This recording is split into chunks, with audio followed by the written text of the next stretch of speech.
Hey, welcome back to my channel. Here are 5 steps to love the fuck out of your workouts, even if you've never loved working out before.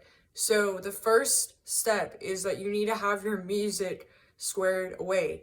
This goes into the neuroscience component, and if the music you're playing is really slow, not upbeat, the vibes are just very sad, depressed, your workout's gonna suck.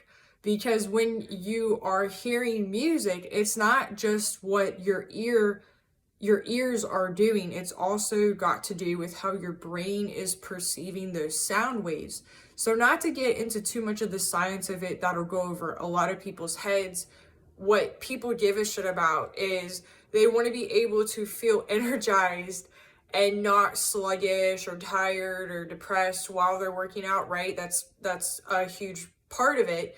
So the music needs to have an upbeat tempo. It needs to be something that would get you energized, right? If you're playing depressing elevator music, don't be surprised if your workout is going to feel like a depressing elevator, even if you are doing something that you really do actually like going to the gym for, or going outside and walking or jogging or riding a bike or whatever it is that you do for your workouts. Don't be surprised if that happens. And I noticed a difference when I stopped listening to depressing music when I was really consumed by grief the first time I ever had a family member die when I was a young teenager. I noticed a difference in how I went about my workouts from when I cut out that depressing music and like feeling like I'm forcing myself to cry. I noticed a huge shift when I shifted from that to upbeat music, and music that really just was helping me get through my workout and stuff like that. The sad, depressing music is not going to help you. It's going to make things worse, right?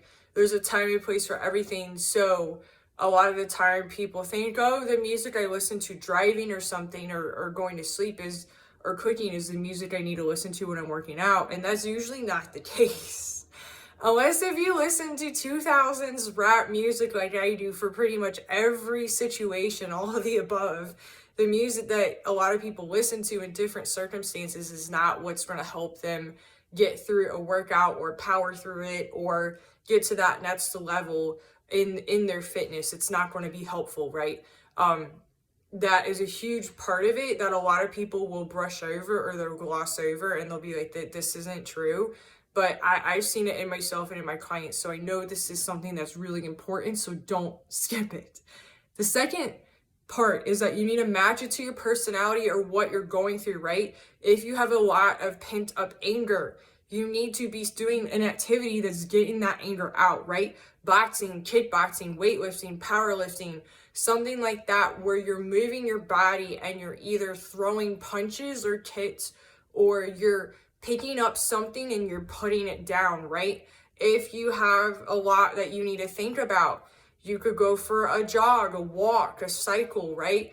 Outside on a nature trail or something like that. You need to match what you're doing activity-wise to what you're going through, so we get that out, right?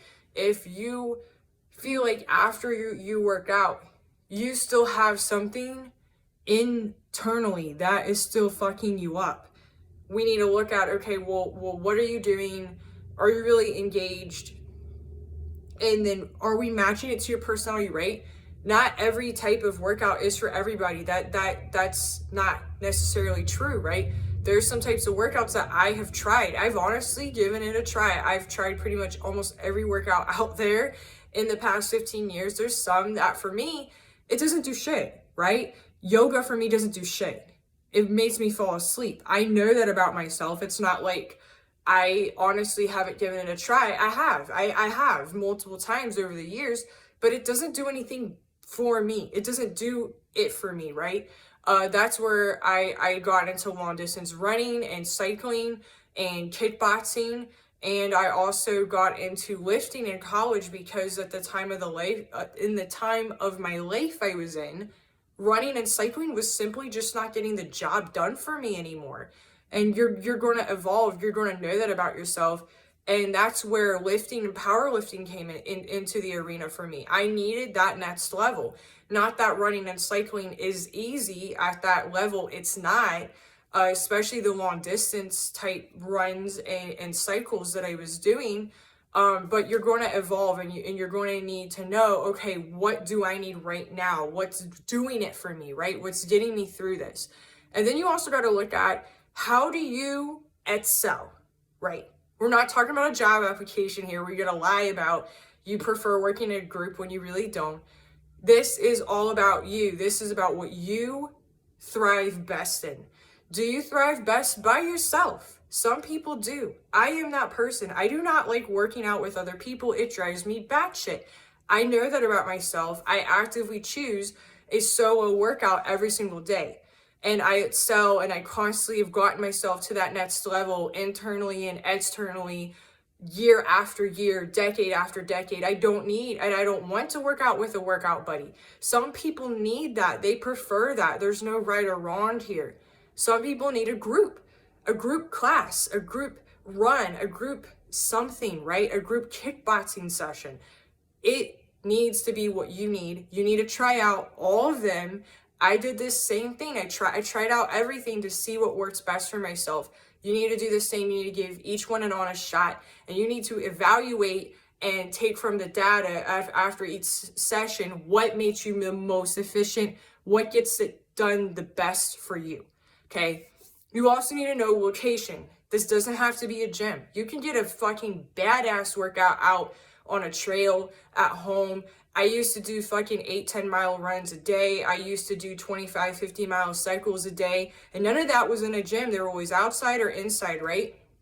So don't ever think for 5 seconds that you can't get a serious, insane workout. It just at the gym. It doesn't have to be that. You could build a weightlifting home gym or something like that. So you need to know, where do you excel best, right? But don't be afraid of going to a gym just because of where you're at right now. Everybody starts somewhere. So don't let anxiety run your life.